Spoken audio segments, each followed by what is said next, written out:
اعوذ باللہ من الشیطان الرجیم بسم اللہ الرحمن الرحیم۔ ناظرین محترم السلام علیکم ورحمۃ اللہ وبرکاتہ۔ قرآن کریم کی تلاوت، ترجمہ اور تفسیر پر مشتمل یہ مبارک پروگرام پیغام قرآن کے ساتھ میں ہوں آپ کا میزبان محمد رئیس احمد۔ ناظرین الحمدللہ آج 5ویں پارے کا آغاز ہو رہا ہے اور سورہ نساء جو ہے وہ جاری و ساری ہے۔ آپ دیکھ رہے ہیں کہ الحمدللہ آج سورہ نساء کی آیت نمبر 24 تا آیت نمبر 56 کی تلاوت، ترجمہ اور تفسیر پیش کی جائے گی۔ ہمارے ساتھ موجود ہیں ممتاز و معروف قاری جناب قاری نعمان نعیمی صاحب۔ السلام علیکم ورحمۃ اللہ وبرکاتہ۔ وعلیکم السلام ورحمۃ اللہ وبرکاتہ۔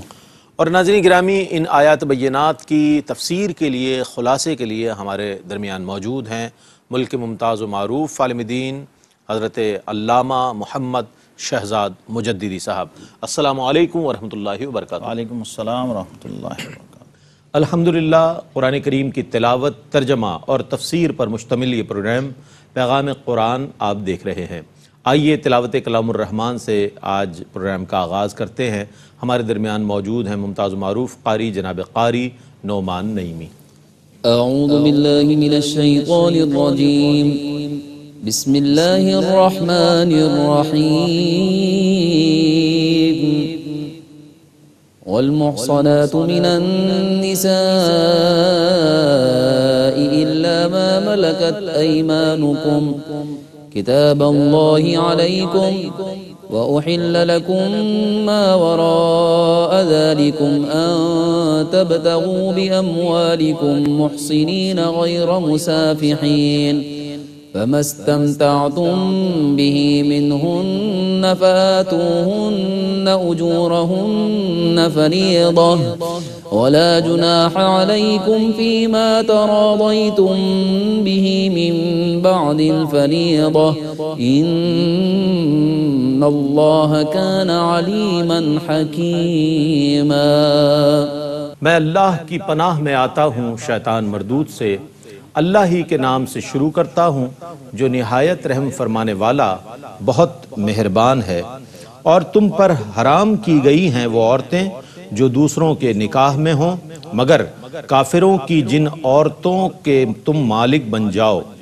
یہ حکم تم پر اللہ کا فرض کیا ہوا ہے، اور ان کے علاوہ سب عورتیں تم پر حلال کی گئی ہیں کہ تم اپنے مال مہر کے عوض ان کو طلب کرو، درآں حال یہ کہ تم ان کو قلعہ نکاح کی حفاظت میں لانے والے ہو، نہ کہ محض عیاشی کرنے والے ہو۔ پھر جن عورتوں سے نکاح کر کے تم نے مہر کے عوض لذت حاصل کی ہے تو ان عورتوں کو ان کا مہر ادا کر دو، یہ اللہ کا کیا ہوا فرض ہے۔ اور مہر مقرر کرنے کے بعد جس کمی بیشی پر تم باہم راضی ہو گئے اس میں کوئی حرج نہیں ہے، بے شک اللہ خوب جاننے والا بہت حکمت والا ہے۔ ومن لم يستطع منكم طولا أن ينكح المحصنات المؤمنات فمما ملكت أيمانكم من فتياتكم المؤمنات والله أعلم بإيمانكم بعضكم من بعض فانكحوهن بإذن أهلهن وآتوهن أجورهن بالمعروف محصنات غير مسافحات ولا متخذات أخدان فإذا أحصن فإن أتين بفاحشة فعليهن نصف ما على المحصنات من العذاب ذلك لمن خشي العنة منكم وأن تصبروا خير لكم والله غفور رحيم۔ اور تم میں سے جو شخص آزاد مسلمان عورتوں سے نکاح کرنے کی مالی طاقت نہ رکھے تو وہ مسلمانوں کی مملوکہ مسلمان باندیوں سے نکاح کرے، اور اللہ تمہارے ایمان کو بہت زیادہ جاننے والا ہے۔ تم باہم ایک دوسرے کی جنس سے ہو، تم ان باندیوں سے ان کے مالکوں کی اجازت سے نکاح کرو اور دستور کے مطابق ان کے مہر ادا کرو، درآں حال یہ کہ وہ باندیاں قلعہ نکاح کی حفاظت میں آنے والی ہوں، بدکار نہ ہوں، نہ غیروں سے آشنائی کرنے والی ہوں، اور جب وہ قلعہ نکاح میں محفوظ ہو جائیں پھر بے حیائی کا کام کریں تو ان کو آزاد کنواری عورت کی آدھی سزا ملے گی۔ باندیوں سے نکاح کا یہ حکم تم میں سے اس شخص کے لیے ہے جس کو اپنے نفس پر بد چلنی کا خدشہ ہو، اور تمہارے لیے صبر کرنا بہتر ہے، اور اللہ بہت بخشنے والا بے حد رحم فرمانے والا ہے۔ يريد الله ليبين لكم ويهديكم سنن الذين من قبلكم ويتوب عليكم والله عليم حكيم۔ اللہ تمہارے لیے وضاحت سے احکام بیان کرنا چاہتا ہے اور تمہیں ان نیک لوگوں کے راستوں پر چلانا چاہتا ہے جو تم سے پہلے گزر چکے ہیں، اور تمہاری توبہ قبول کرنا چاہتا ہے، اور اللہ خوب جاننے والا بہت حکمت والا ہے۔ والله يريد أن يتوب عليكم ويريد الذين يتبعون الشهوات أن تميلوا ميلا عظيما۔ اللہ تمہاری توبہ قبول کرنا چاہتا ہے، اور جو لوگ خواہش نفس کی پیروی کرتے ہیں وہ تمہیں سیدھی راہ سے بہت دور ہٹا دینا چاہتے ہیں۔ يريد الله أن يخفف عنكم وخلق الإنسان ضعيفا۔ اللہ تم سے مشکل احکام کا بوجھ ہلکا کرنا چاہتا ہے، اور انسان کو کمزور پیدا کیا گیا ہے۔ يا أيها الذين آمنوا لا تأكلوا أموالكم بينكم بالباطل إلا أن تكون تجارة عن تراض منكم ولا تقتلوا أنفسكم ان اللہ کان بکم رحیما۔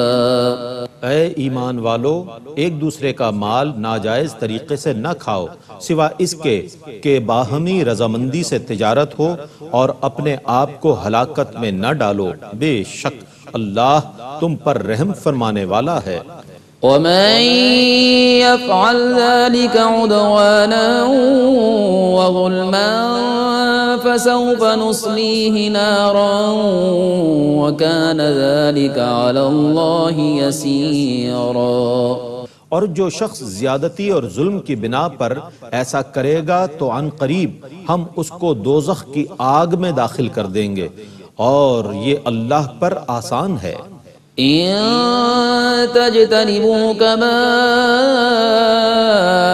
ما تنهون عنه نكفر عنكم سيئاتكم وندخلكم مدخلا كريما۔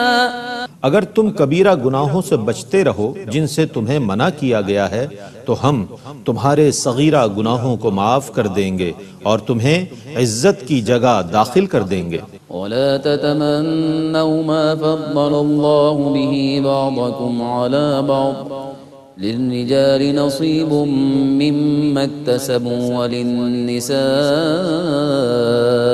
نصيب مما اكتسبن واسألوا الله من فضله إن الله كان بكل شيء عليما۔ اور تم اس چیز کی تمنا نہ کرو جس کے ساتھ اللہ نے تمہارے بعض کو بعض پر فضیلت دی ہے۔ مردوں کے لیے ان کی کمائی سے حصہ ہے اور عورتوں کے لیے ان کی کمائی سے حصہ ہے، اور اللہ سے اس کے فضل کا سوال کرو، بے شک اللہ ہر چیز کو خوب جاننے والا ہے۔ وَلِكُلٍّ جَعَلْنَا مَوَالِيَ مِمَّا تَرَكَ الْوَالِدَانِ وَالْأَقْرَبُونَ وَالَّذِينَ عَقَدَتْ أَيْمَانُكُمْ فَآتُوهُمْ نَصِيبَهُمْ إِنَّ اللَّهَ كَانَ عَلَى كُلِّ شَيْءٍ شَهِيدًا۔ اور ہم نے ہر شخص کو ترکے کے لیے وارث مقرر کر دیے ہیں، اولاد اور قرابت دار اور وہ لوگ جن سے تمہارا عہد ہو چکا ہے، سو تم انہیں ان کا حصہ دے دو، بے شک اللہ ہر چیز پر گواہ ہے۔ الرجال قوامون على النساء بما فضل الله بعضهم على بعض وبما أنفقوا من أموالهم فالصالحات قانتات حافظات للغيب بما حفظ الله واللاتي تخافون نشوزهن فعظوهن واهجروهن في المضاجع واضربوهن فإن أطعنكم فلا تبغوا عليهن سبيلا ان اللہ کان علیا کبیرا۔ مرد عورتوں کے منتظم اور کفیل ہیں، کیونکہ اللہ نے ان میں سے ایک کو دوسرے پر فضیلت دی ہے، اور اس لیے بھی کہ مردوں نے ان پر اپنے مال خرچ کیے، سو نیک عورتیں فرمانبردار ہیں، مردوں کے پس پشت اللہ کی توفیق سے حفاظت کرنے والی ہیں۔ اور تم کو جن عورتوں کی نافرمانی کا اندیشہ ہو تو ان کو نصیحت کرو، اور ان کو ان کے بستروں پر اکیلا چھوڑ دو، اور ان کو تعدیباً مارو، پس اگر وہ تمہاری فرمانبرداری کر لیں تو ان کے خلاف کوئی بہانہ نہ ڈھونڈو، بے شک اللہ نہایت بلند بہت بڑا ہے۔ وَإِنْ خِفْتُمْ شِقَاقَ بَيْنِهِمَا فَبَعَثُوا حَكَمًا مِّنْ أَهْلِهِ وَحَكَمًا مِّنْ أَهْلِهَا إِن يُرِيدَا إِصْلَاحًا يُوَفِّقِ اللَّهُ بَيْنَهُمَا إِنَّ اللَّهَ كَانَ عَلِيمًا خَبِيرًا۔ اور اے مسلمانوں، اگر تمہیں ان دونوں کے درمیان جھگڑنے کا خطرہ ہو تو ایک منصف مرد کی طرف سے مقرر کرو اور ایک منصف عورت کی طرف سے مقرر کرو۔ اگر وہ دونوں منصف صلح کرانے کا ارادہ کریں تو اللہ ان دونوں زن و شوہر کے درمیان اتفاق پیدا کر دے گا، بے شک اللہ بڑا جاننے والا، بہت خبر رکھنے والا ہے۔ وَاعْبُدُوا اللَّهَ وَلَا تُشْرِكُوا بِهِ شَيْئًا وَبِالْوَالِدَيْنِ إِحْسَانًا وَبِذِي الْقُرْبَى وَالْيَتَامَى وَالْمَسَاكِينِ وَالْجَارِ ذِي الْقُرْبَى وَالْجَارِ الْجُنُبِ وَالصَّاحِبِ بِالْجَنبِ وَابْنِ السَّبِيلِ وَمَا مَلَكَتْ أَيْمَانُكُمْ ان اللہ لا يحب من كان مختالا فخورا۔ اور اللہ کی عبادت کرو اور اس کے ساتھ کسی کو شریک نہ بناؤ، اور ماں باپ کے ساتھ نیکی کرو، اور رشتہ داروں اور یتیموں اور مسکینوں اور قرابت دار پڑوسی اور اجنبی پڑوسی اور مجلس کے ساتھی اور مسافر اور اپنے غلاموں کے ساتھ نیکی کرو، بے شک اللہ مغرور متکبر کو پسند نہیں کرتا۔ الذين يبخلون ويأمرون الناس بالبخل ويكتمون ما آتاهم الله من فضله وأعتدنا للكافرين عذابا مهينا۔ جو لوگ خود بخل کرتے ہیں اور لوگوں کو بھی بخل کا حکم دیتے ہیں، اور اللہ نے ان کو جو کچھ اپنے فضل سے دیا ہے اس کو چھپاتے ہیں، اور ہم نے کافروں کے لیے ذلت والا عذاب تیار کر رکھا ہے۔ والذين ينفقون أموالهم رئاء الناس ولا يؤمنون بالله ولا باليوم الآخر ومن يكن الشيطان له قرينا فساء قرينا۔ اور ان کے لیے بھی ذلت والا عذاب ہے جو اپنے مال لوگوں کو دکھانے کے لیے خرچ کرتے ہیں اور نہ اللہ پر ایمان لاتے ہیں، اور نہ قیامت کے دن پر، اور جس شخص کا شیطان ساتھی ہو تو وہ کیسا برا ساتھی ہے۔ وماذا عليهم لو آمنوا بالله واليوم الآخر وأنفقوا مما رزقهم الله وكان الله بهم عليما۔ آخر ان پر کیا آفت آ جاتی اگر وہ اللہ پر اور قیامت پر ایمان لے آتے اور اللہ کے دیے ہوئے میں سے خرچ کرتے، اور اللہ انہیں خوب جاننے والا ہے۔ ان اللہ لا یظلم مثقال ذرہ وان تک حسنة یضاعفها ویؤت من لدنہ اجرا عظیما۔ بے شک اللہ ذرہ برابر بھی ظلم نہیں کرتا، اور اگر کوئی نیکی ہو تو اس کو دگنا کر دیتا ہے اور اپنے پاس سے اجر عظیم عطا فرماتا ہے۔ فكيف إذا جئنا من كل أمة بشهيد وجئنا بك على هؤلاء شهيدا۔ تو اس وقت کیسا سما ہوگا جب ہم ہر امت سے ایک گواہ لائیں گے، اور اے رسول مکرم ہم آپ کو ان سب پر گواہ بنا کر لائیں گے۔ يومئذ يود الذين كفروا وعصوا الرسول لو تسوى بهم الأرض ولا يكتمون الله حديثا۔ جن لوگوں نے کفر کیا اور رسول اللہ کی نافرمانی کی، اس دن وہ تمنا کریں گے کہ کاش ان کو دفن کر کے ان پر زمین برابر کر دی جائے، اور وہ اللہ سے کسی بات کو چھپا نہ سکیں گے۔ يا أيها الذين آمنوا لا تقربوا الصلاة وأنتم سكارى حتى تعلموا ما تقولون ولا جنبا إلا عابري سبيل حتى تغتسلوا وإن كنتم مرضى أو على سفر أو جاء أحد منكم من الغائط أو لامستم النساء فلم تجدوا ماء فتيمموا صعيدا طيبا فامسحوا بوجوهكم وأيديكم ان اللہ کان عفوا غفورا۔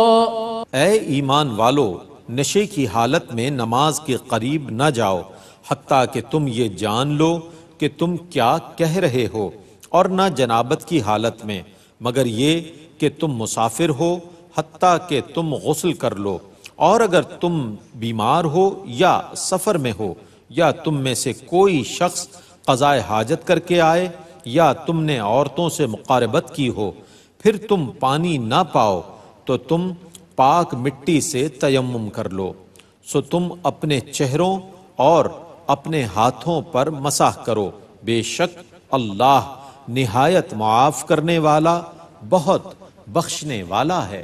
ألم تر إلى الذين أوتوا نصيبا من الكتاب يشترون الضلالة ويريدون أن تضلوا السبيل۔ کیا آپ نے ان لوگوں کو نہیں دیکھا جنہیں آسمانی کتاب سے حصہ دیا گیا؟ وہ خود بھی گمراہی خریدتے ہیں اور تم کو بھی راستے سے گمراہ کرنے کا ارادہ کرتے ہیں۔ والله أعلم بأعدائكم وكفى بالله وليا وكفى بالله نصيرا۔ اور اللہ تمہارے دشمنوں کو خوب جانتا ہے، اور اللہ تمہارا کافی کارساز اور کافی مددگار ہے۔ من الذين هادوا يحرفون الكلم عن مواضعه ويقولون سمعنا وعصينا واسمع غير مسمع وراعنا ليا بألسنتهم وطعنا في الدين ولو أنهم قالوا سمعنا وأطعنا واسمع وانظرنا لكان خيرا لهم وأقوم ولكن لعنهم الله بكفرهم فلا يؤمنون إلا قليلا۔ یہودیوں میں سے کچھ لوگ اللہ کے کلمات کو ان کی جگہوں سے پھیر دیتے ہیں اور کہتے ہیں ہم نے سنا اور نافرمانی کی، اور آپ سے کہتے ہیں سنیے آپ نہ سنائے گئے ہوں، اور اپنی زبانیں مروڑ کر دین میں طعنہ زنی کرتے ہوئے راعنا کہتے ہیں۔ اور اگر وہ کہتے ہم نے سنا اور ہم نے اطاعت کی اور آپ ہماری بات سنیں اور ہم پر نظر فرمائیں تو یہ ان کے لیے بہتر اور درست ہوتا، لیکن اللہ تعالیٰ نے ان کے کفر کے سبب ان پر لعنت فرمائی ہے، سو ان میں سے کم لوگ ہی ایمان لائیں گے۔ يا أيها الذين أوتوا الكتاب آمنوا بما نزلنا مصدقا لما معكم من قبل أن نطمس وجوها فنردها على أدبارها أو نلعنهم كما لعنا أصحاب السبت وَكَانَ أَمْرُ اللَّهِ مَفْعُولًا۔ اے اہل کتاب، اس کتاب پر ایمان لاؤ جس کو ہم نے نازل کیا ہے، درآں حال یہ کہ وہ اس اصل کتاب کی تصدیق کرنے والی ہے جو تمہارے پاس ہے، اس سے پہلے کہ ہم بعض چہروں کے نقوش مٹا دیں پھر ان کو ان کی پیٹھ کی جانب پھیر دیں، یا ہم ان پر اس طرح لعنت کریں جس طرح ہم نے ہفتے کے دن والوں پر لعنت کی تھی، اور اللہ کا حکم پورا ہو کر رہتا ہے۔ ان اللہ لا يغفر ان يشرك به ويغفر ما دون ذلك لمن يشاء ومن يشرك بالله فقد افترى اثما عظيما۔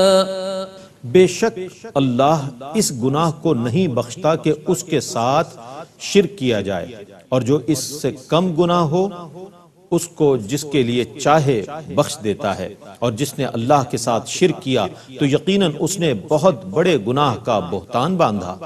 أَلَمْ تَرَ إِلَى الَّذِينَ يُزَكُّونَ أَنفُسَهُمْ بَلِ اللَّهُ يُزَكِّي مَن يَشَاءُ وَلَا يُظْلَمُونَ فَتِيلًا۔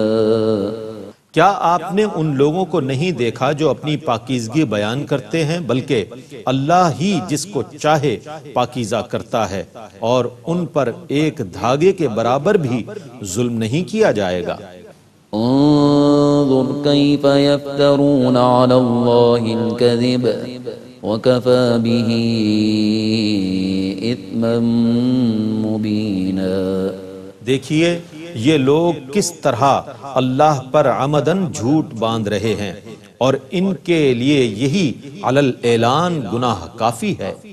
أَلَمْ تَرَ إِلَى الَّذِينَ أُوتُوا نَصِيبًا مِنَ الْكِتَابِ يُؤْمِنُونَ بِالْجِبْتِ وَالطَّاغُوتِ وَيَقُولُونَ لِلَّذِينَ كَفَرُوا هَؤُلَاءِ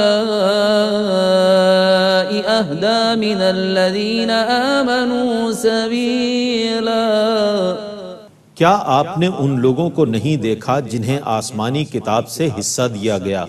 وہ بت اور شیطان پر ایمان لاتے ہیں، اور کافروں کے متعلق کہتے ہیں کہ یہ لوگ ایمان والوں کی بنسبت زیادہ صحیح راستے پر ہیں۔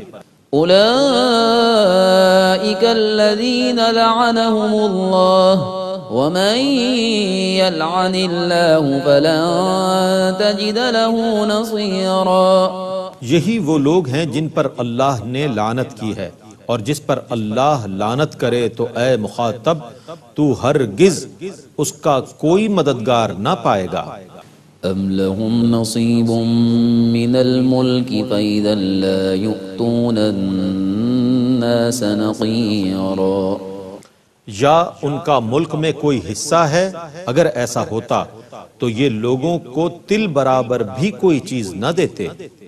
أم يحسدون الناس على ما آتاهم الله من فضله فقد آتينا آل إبراهيم الكتاب والحكمة وآتيناهم ملكا عظيما. یا یہ لوگوں سے اس چیز پر حسد کرتے ہیں جو اللہ نے ان کو اپنے فضل سے عطا فرمائی ہے، تو بے شک ہم نے آل ابراہیم کو کتاب اور حکمت عطا کی تھی اور ہم نے ان کو ملک عظیم عطا کیا تھا. فمنهم من آمن به ومنهم من صد عنه وكفى بجهنم سعيرا. سو ان میں سے بعض لوگ اس پر ایمان لائے اور بعض لوگوں نے اس سے منہ موڑا، اور ان کے لیے بھڑکتی ہوئی دوزخ کافی ہے. ان الذين كفروا بآياتنا سوف نصليهم نارا كلما نضجت جلودهم بدلناهم جلودا غيرها ليذوقوا العذاب ان اللہ کان عزیزا حکیما. بے شک جن لوگوں نے ہماری آیتوں کا انکار کیا ہم اس کو عنقریب آگ میں ڈال دیں گے. جب بھی ان کی کھالیں جل کر پک جائیں گی ہم ان کی کھالوں کو دوسری کھالوں سے بدل دیں گے تاکہ وہ عذاب کو ہمیشہ چکھتے رہیں. بے شک اللہ بہت غالب بڑی حکمت والا ہے. ماشاءاللہ ناظرین، تلاوت کلام الرحمن اور اس کا ترجمہ آپ نے ملاحظہ فرمایا، اور ماشاءاللہ سعادت کے اس سفر میں آپ اور ہم سب شریک سفر رہے. آئیے انہی آیات بینات کی تفسیر اور خلاصے کے لیے چلتے ہیں. حضرت علامہ محمد شہزاد مجددی صاحب کی خدمت میں کہ تفسیر فرمائیں. بسم اللہ الرحمن الرحیم. الحمدللہ رب العالمین والصلاة والسلام علی اشرف الانبیاء والمرسلین وعلی آلہ وصحبہ اجمعین. ناظرین مکرم، 5واں پارہ شروع ہوا چاہتا ہے اور سورہ النساء کا تفسیری خلاصہ آپ کی خدمت میں پیش کیا جا رہا ہے. سورہ نساء ابھی 5ویں پارے میں بھی جاری ہے اور بہت ہی اہمیت کی حامل سورہ مبارکہ ہے. اس میں ازدواجی مسائل اور احکام پر بہت زیادہ زور دیا گیا ہے، جو معاشرت کے احکام ہیں، جو وراثت کے احکام ہیں، جو والدین سے متعلق اور اولاد سے متعلق احکام ہیں، اعزاء و اقارب سے متعلق ہیں، یتامہ اور مساکین سے متعلق ہیں.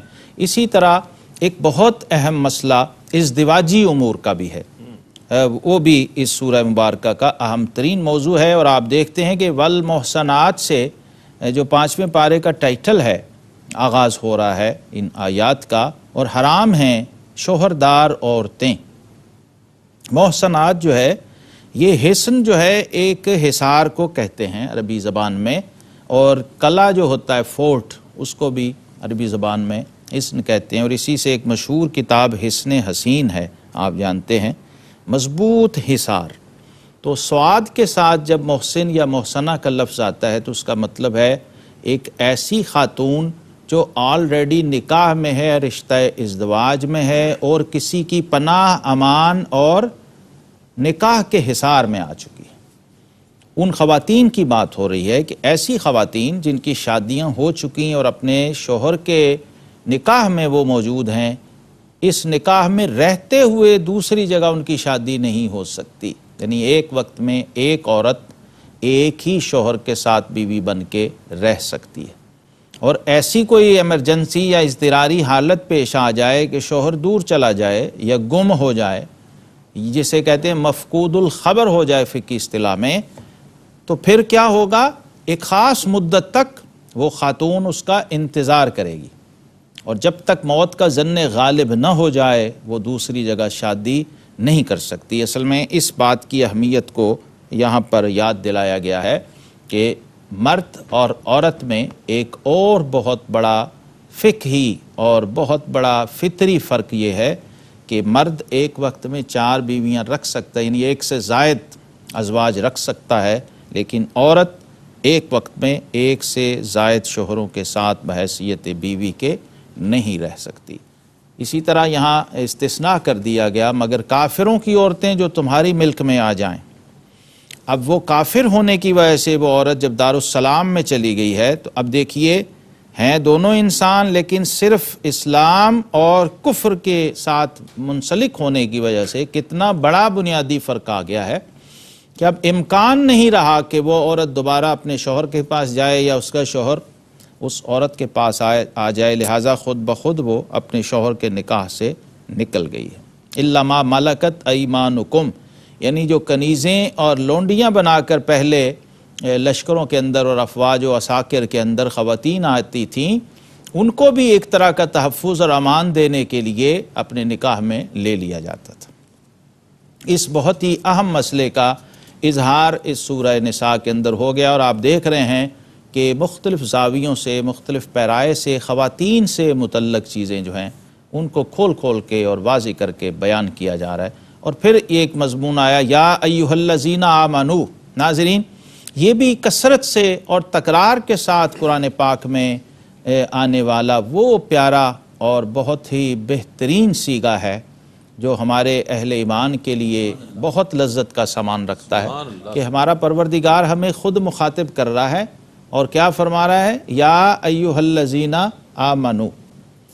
ویسے تو اس کا ترجمہ ہے اے ایمان والو، اور دوسرا ترجمہ اس کا صوفیانہ یہ ہے اے ماننے والو، اے تسلیم کر لینے والو، جنہوں نے اللہ اور اس کے رسول صلی اللہ علیہ وسلم کو مان لیا، تسلیم کر لیا۔ اور میں ایک اس کا ترجمہ کیا کرتا ہوں کہ اے میرے اپنوں،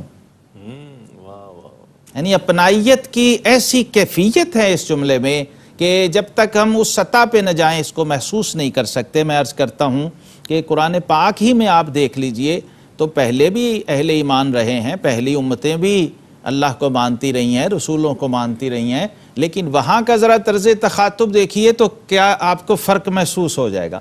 کسی کو کہا یا بنی اسرائیل، کسی کو کہا ہے قوم نوح، کسی کو کہا ہے قوم موسیٰ، گویا ان کی جو نسبتیں تھیں وہ ان کے حوالے سے بیان فرمائیں، لیکن جب اس امت آخرین سے اور نبی رحمت صلی اللہ علیہ وسلم کی امت سے خطاب فرمایا گیا تو آپ اپنائیت کی حد دیکھیے، فرمایا یا ایھا الذین آمنو۔ سبحان اللہ۔ گویا خطاب میں ہی آپ کو ایمان کی سند دے کے آپ سے گفتگو ہو رہی ہے۔ اب دیکھیے یہاں آپ کے ایمان کا اقرار ہے، وہاں ان سے تو دلیل طلب کی جاتی تھی کہ اپنے مسلمان ہونے کی دلیل دو، یہاں آلریڈی ایمان کا اعتراف موجود ہے۔ اب دیکھیے احساس اپنوں کو دلایا جاتا ہے نا، اور یہ اپنائیت کی باتیں ہوتی ہیں۔ لا تاکلوا اموالکم بینکم بالباطل، فرمایا آپس میں ایک دوسرے کے مال ناحق طور پر نہ کھاؤ، ناجائز اور باطل طریقے سے، رشوت کے ذریعے، کرپشن کے ذریعے، حرام ذرائع سے، چوری سے، لوٹ مار سے، غصب سے اور ظلم سے، دھوکے اور فریب سے، جھوٹی قسم کھا کے، جو ناپ تول میں کمی کر کے آپ نے کسی دوسرے کا مال اپنی جیب میں یا اپنی تجوری میں ڈال لیا ہے، حقیقت میں وہ آپ کا مال نہیں تھا، وہ آپ کے لیے ناجائز اور حرام تھا۔ ہاں جو جائز طریقہ ہے وہ کیا ہے کہ یا تو کوئی سودا کرو، کاروبار کرو، بزنس کرو، یا پھر وہ اپنی خوشنودی سے اور اپنی رضامندی سے اگر آپ کو کوئی شخص بطور تحفہ، ہدیہ، گفٹ یا ہبہ کی شکل میں دے رہا ہے تو وہ آپ کے لیے جائز ہوگا، اس کے علاوہ نہیں۔ یہ بھی اہم ترین چیز ہے جو ہمیں ذہن میں رکھنی چاہیے۔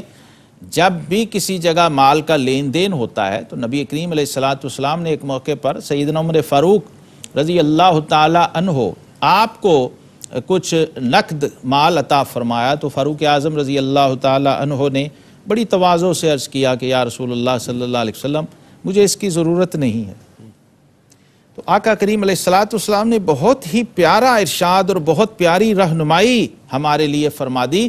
فرمایا عمر، جب تمہارا رب تمہاری خواہش اور مرضی کے بغیر کسی جائز طریقے سے تمہیں کچھ دے تو لے لیا کرو، سبحان اللہ، کیونکہ وہ پھر ناشکری میں شمار ہو جاتا۔ تو یہ کیا ہے؟ ان تراد منکم، اگر کوئی اپنی رضامندی سے، اپنی خوشی سے آپ کو ہدیہ یا تحفے کی شکل میں دے رہا ہے تو وہ درست ہوگا۔